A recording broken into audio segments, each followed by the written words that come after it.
Hello students, कैसे आप सभी।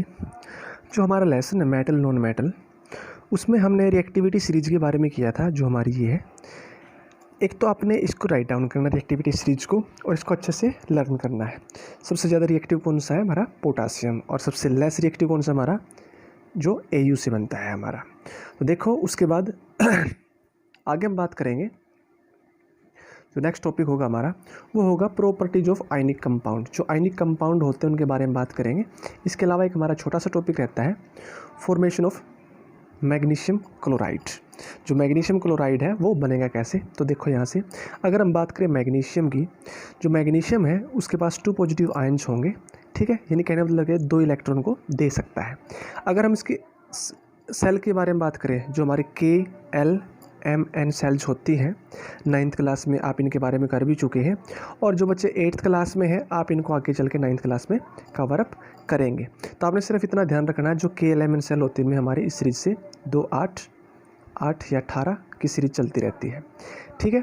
तो देखें ध्यान से, जो मैग्नीशियम है हमारा उसके पहले सेल में 2 होंगे, दूसरे में 8 होंगे, तीसरे में होंगे 2, यानी कि जो तीसरा जो सेल है वो कंप्लीट नहीं होगा, यानी कि KLM जो M सेल है वो इसका कंप्लीट नहीं होगा। तो इसलिए क्या है, ये जो 2 इलेक्ट्रॉन है ये दूसरे को देगा, ठीक है। तो इसलिए यहाँ से 2 इलेक्ट्रॉन दे सकता है। अगर हम बात करें क्लोरीन की, या क्लोराइड है जो हमारा Cl2, इसकी वैलेंसी के बारे में बात करें, जो इसकी सेल्स होती हैं KLMN सेल में, K में 2 होते हैं, L में 8। इन पहली दोनों सेल पूरी इसकी, लेकिन जो थर्ड सेल है वो कंप्लीट नहीं होगी इसकी। तो उसमें क्या होगा, ये इलेक्ट्रॉन को लेगा या देगा वो इसके ऊपर डिपेंड करेगा कितने इलेक्ट्रॉन दे सकता है और कितने ले सकता है। अगर बात करें क्लोराइड आयन की, तो क्लोराइड आयन्स में इसको अपने सेल को कंप्लीट करना होगा, जो थर्ड है हमारी, यानी 8 को इसको पूरा करना पड़ेगा, ठीक है। उसके बाद देखो, अब यहाँ से हम क्लियर कर लेते हैं मैग्नीशियम से जो मैग्नीशियम क्लोराइड बनेगा वो। क्लोरीन के हमारे पास 2 है, मैग्नीशियम हमारा ये हो गया। तो दोनों के साथ जब मैग्नीशियम रिएक्शन करेगा तो मैग्नीशियम 2 पॉजिटिव, और क्लोरीन के बारे में बात करें तो जो इसके मॉलिक्यूल्स हैं ये ऊपर भी, साइड में भी, नीचे भी और इस साइड में भी, ठीक है। तो यहाँ पे ना कॉम्बिनेशन बनेगा, और कॉम्बिनेशन बनने के बाद ये हमारा जो बना है MgCl2 मैग्नीशियम क्लोराइड, ये हमारा बनेगा। उसके बाद हम बात करेंगे प्रॉपर्टीज ऑफ आयनिक कंपाउंड। इसके साथ एक बात बताना भूल गए, जो ये टॉपिक है फॉर्मेशन ऑफ मैग्नीशियम क्लोराइड का, ये टॉपिक जो 8th क्लास में बच्चे हैं उन्होंने इसको करने की ज़रूरत नहीं है, सिर्फ समझने की ज़रूरत है। आगे 10th क्लास में आप इसको कवर अप करेंगे, लेकिन जो 10th क्लास के स्टूडेंट हैं उन्होंने इसको करना है। अब हम बात करेंगे आयनिक कंपाउंड की प्रॉपर्टीज़ के बारे में। जो आयनिक कंपाउंड होते हैं वो सॉलिड होते हैं और ब्राइटल होते हैं। इसके साथ साथ अगर बात करें उनके मेल्टिंग और बॉइलिंग पॉइंट की, वो ज़्यादा होगा। इसके अलावा जो उनका इंटर आयनिक अट्रैक्शन होगा, अगर हमें उसका ब्रेक डाउन करना है तो ज़्यादा एनर्जी की ज़रूरत पड़ेगी। क्यों? क्योंकि जो इंटरेक्शन होगा, इंटर आयनिक अट्रैक्शन होगा, वो ज़्यादा स्ट्रॉन्ग होगा, और जो जितना ज़्यादा स्ट्रॉन्ग होगा उसको तोड़ने के लिए उतनी ही ज़्यादा एनर्जी की ज़रूरत पड़ेगी। उसके बाद देखो, अगर वाटर के बारे में बात करें तो वाटर में सोलेबल होंगे, और केरोसिन या पेट्रोल के बारे में बात करें उसमें इनसोलेबल होंगे। उसके साथ साथ अगर बात करें हम सॉल्यूशन की और मोल्टन स्टेट की, उसमें ये इलेक्ट्रिसिटी इनमें से पास आउट हो सकती है, या इलेक्ट्रिसिटी को ये ले सकते हैं, ठीक है। और दोनों के दोनों केसेज में अगर हम बात करें, free ions are formed, ion बनेंगे फ्रीली एंड कंडक्ट इलेक्ट्रिसिटी, ठीक है। तो आपने ये टॉपिक करना है, प्रॉपर्टीज ऑफ आयनिक कंपाउंड का इंपॉर्टेंट टॉपिक है। उसके बाद देखो अकरेंस ऑफ मेटल्स। जब हम धातुओं को पृथ्वी से निकालते हैं उनके साथ कई और मैटर भी निकलते हैं, उनके बारे में हम यहाँ पर डिस्कस करेंगे पॉइंट टू पॉइंट। सबसे पहले हम बात करेंगे मिनरल्स के बारे में, जिनको हम लवण बोलते हैं। तो देखो, elements of compounds occurring naturally are minerals. जो प्रकृति के अंदर, यानी वो तत्व जिनके अंदर जो प्राकृतिक रूप से मिले, वो क्या होते हैं, मिनरल्स होते हैं। फिर बात करेंगे ओर्स की। Minerals from which metal can be profitably extracted is an ओर।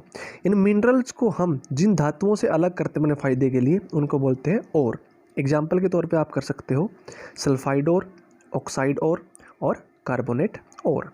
उसके बाद देखो, अगर हम बात करें मेटल की, जो बॉटम एक्टिविटी सीरीज के अंदर हमारे हैं गोल्ड, प्लेटिनियम, सिल्वर, कॉपर, अगर इनके बारे में बात करें ये मिलेंगे फ्रीली स्टेट में। तो यहाँ से हमारा पॉइंट क्लियर क्या होता है, अगर क्वेश्चन पूछता है यानी रिएक्टिविटी सीरीज में, या उन मेटल्स के नाम बताएं जो नेचर के अंदर फ्री स्टेट में मिलेंगी, तो हमारी है गोल्ड, प्लेटिनियम, सिल्वर और कॉपर। लेकिन यहाँ पर कॉपर के बारे में बात करें और सिल्वर के बारे में बात करें, ये सल्फाइड और ऑक्साइड और की फॉर्म मिलेगी, जो मैंने यहाँ पे किया था उनकी फॉर्म मिलेंगी। तो वहाँ से और से मेटल को अलग कर लिया जाता है। उसके बाद देखो जो बीच वाली है हमारी Zn, Fe, Pb, zinc, fluorine वगैरह, वो क्या होंगी, अकर मेनली एज ऑक्साइड, सल्फाइड और कार्बोनेट। इन ऑक्साइड, सल्फाइड या कार्बोनेट की फॉर्म में मिलेंगी या उनके साथ ये मिलेंगी। अगर हाईली रिएक्टिव के बारे में बात करें, जो हमारी स्टार्टिंग वाली है KNa, Ca, Mg और Al, potassium, sodium, magnesium, aluminium वगैरह, जो ज़्यादा रिएक्टिव होती हैं, very reactive and found in combined state. Combined state में मिलेंगे, यानी कि सल्फाइड, कार्बोनेट, ऑक्साइड और ऑर्ज की फॉर्म में भी मिलेंगी। उसके बाद देखो गैंगवा, ये क्या होते हैं, ores are naturally found mixed impurities like soil, sand etcetera called gangue. जो ओर्स हैं, जब इनको मिट्टी से निकाल लेंगे या धरती से निकाल लेंगे मेटल्स वगैरह लेने के लिए, तो मिनरल्स, ओर्स, इन सभी को अलग अलग किया जाता है मेटल्स को। तो जो ओर्स हैं, जो स्टार्टिंग वाली फॉर्म होती है जिसको मिट्टी से हम निकालते हैं, सोयल से निकालते हैं, तो उसके साथ साथ रेत मिलेगा, मिट्टी मिलेगी, कई सारी इम्प्योरिटीज़ मिलेंगी। उन इम्प्योरिटीज़ को बोलेंगे हम गैंगवा। और जो गैंगवा है ये और से अलग कर लिए जाते हैं। उसके बाद देखो metallurgy, step wise process of obtaining metal from its ore. ये वो प्रोसेस है जिसमें स्टेप बाय स्टेप मेटल्स को ओर से अलग कर लिया जाएगा। Enrichment of ore, obtaining metal from enrichment और refining of impure metal to obtain metal. इस प्रॉपर्टीज़ का जो यूज है, जो मेटलर्जी जो भी है, जो और ज़्यादा अमाउंट में उनको निकालने के लिए, इसके अलावा फिर मेटल को और से अलग करने के लिए, फिर इम्प्योर मेटल को प्योर मेटल से अलग किया जाएगा इस मेथड के थ्रू। उसके बाद देखो अब बात आती है एक्सट्रैक्टिंग मेटल लो इन रिएक्टिविटी सीरीज। जो रिएक्टिविटी सीरीज है उसमें जो लो निचले स्तर की जो धातुएं हैं उनको कैसे प्राप्त किया जाएगा और से। तो यहाँ तक आपने सबसे ज़रूरी जो बात ध्यान रखने की वो क्या है, हमने प्रॉपर्टी ऑफ आयनिक कंपाउंड किया, सभी के सभी पॉइंट इसके हमने लर्न आउट करने हैं, राइट भी कर सकते हैं, और ये इम्पोर्टेंट टॉपिक है, चाहे 8th क्लास के स्टूडेंट हो या फिर 10th क्लास के स्टूडेंट हो। अगर बात करें मेटल्स की, जब मेटल्स को हम निकाल लेंगे तो वो स्टार्टिंग में जो फॉर्म होगी वो होगी ऑर्ज की। इसके साथ गैंगवा जो इम्प्योरिटीज होती है वो होती है, फिर ऑर्ज से मिनरल को अलग कर लिया जाएगा, मेटल को अलग कर लिया जाएगा। जो स्टार्टिंग फॉर्म में होंगे वो किसकी फॉर्म में होंगे, सल्फाइड और ऑक्साइड और कार्बोनेट और की फॉर्म में। फिर हमने बात की तीनों पॉइंट पर, जो सबसे लेस रिएक्टिव है उनके बारे में, वो किस फॉर्म मिलेंगे, कॉपर सिल्वर के बारे में बात की तो सल्फाइड और ऑक्साइड और की फॉर्म मिलेंगे, और बाकी फ्रीली स्टेट में मिलते हैं। फिर मिडल के बारे में बात की थी, ये ऑक्साइड, सल्फाइड और कार्बोनेट की फॉर्म में मिलेंगे, वहाँ पर वो और की फॉर्म में थे, ये सिर्फ ऑक्साइड, सल्फाइड और कार्बोनेट की फॉर्म में। हाईली रिएक्टिव के बारे में बात की थी, सिंपल सी बात है, ज़्यादा रिएक्टिव तो होंगे तो इसलिए ये कॉम्बाइंड स्टेट में मिलेंगे। गैंगवा के बारे में हमने किया था, जब ऑर्ज को हम निकालते हैं सॉइल से तो उसके साथ कुछ इम्प्योरिटीज़ होती हैं, उन इम्प्योरिटीज़ को हम बोलते हैं गैंगवा। मेटलर्जी के बारे में हमने बात की, स्टेप वाइज प्रोसेस होगी किसकी, मेटल्स को एक्सट्रैक्ट करने के, मेटल को निकालने की, मेटल को प्राप्त करने की प्रोसेस होगी ऑर्ज से।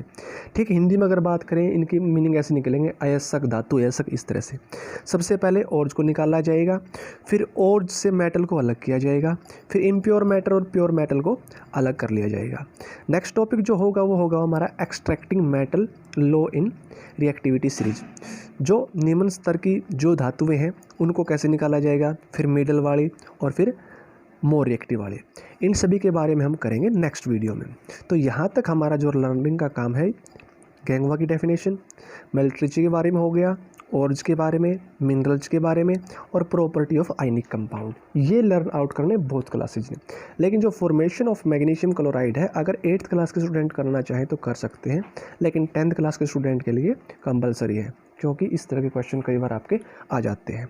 तो मैं आशा करूँगा यहाँ तक वीडियो आपको अच्छी लगी होगी। कहीं पर कोई डाउट हो तो आप पूछ सकते हैं। मैग्नीशियम क्लोराइड की प्रॉपर्टीज आपने करनी है, फॉर्मेशन ऑफ मैग्नीशियम क्लोराइड।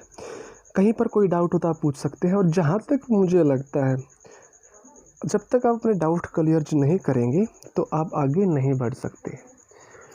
जिस तरह से आप कोई मूवी देखते हैं, फिल्म वगैरह देखते हैं, जब तक आपको उस फिल्म की पूरी स्टोरी समझ में नहीं आएगी ना, आपको स्टार्टिंग पॉइंट से नहीं पता लगेगा स्टार्टिंग में क्या हुआ था क्या नहीं था।